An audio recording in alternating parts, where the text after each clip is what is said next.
Okey, Assalamualaikum. Seperti biasa, berjumpa lagi di channel Jalan Somo. Hari ni ada seorang sahabat yang komen di YouTube abang. Kata dia, Assalamualaikum bhai, nanti viralkan port lokasi area Spektrum Ampang.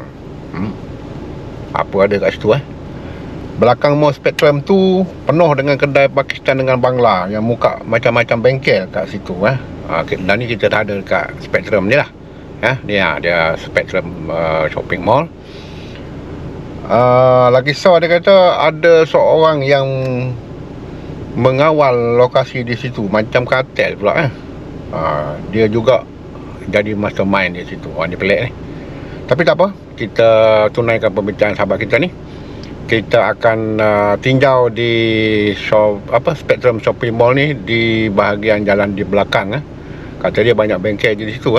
Tak apa, mari kita sama-sama tinjau di belakang Spektrum Shopping Mall Ampang ni. Dekat belakang ni ada apa Abang pun teruja juga nak tahu apa benda kat belakang ni. Okey, jom sama-sama kita tinjau ke lokasi ini.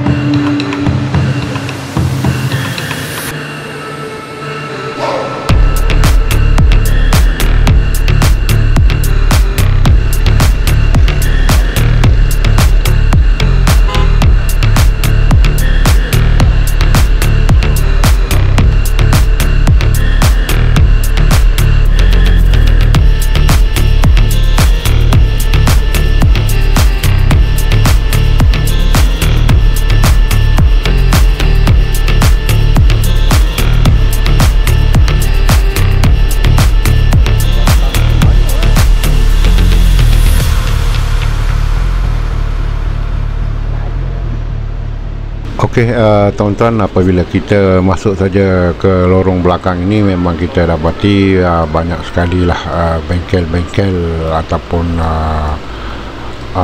tempat membaiki kereta, terutama bengkel mengetuk bodi dan mengecat, dan juga yang banyak abang nampak bengkel membaiki gearbox auto di sini. Wah, abang tak tahu sebelum ni tempat nak baiki gear auto ni banyak dekat sini. Jadi sahabat kita maklumkan di belakang ni banyak warga asing yang membuka bengkel di sini. Betul ke? Kerana kita tengok nama-nama dekat sini, ini nama Melayu semua, nama Cina, tak ada pula nama Bangla dengan Pakistan kat sini. Tetapi kita tak tahulah tu kalau bekerja itu memang perkara biasa. Mereka ada permit ataupun tidak, itu bukan urusan kita. Itu kerja immigration dan juga kalau lesen perniagaan KPDN. Jadi kalau KPDN dan immigration nak buat pemeriksaan di sini, abang rasa dipersilakanlah.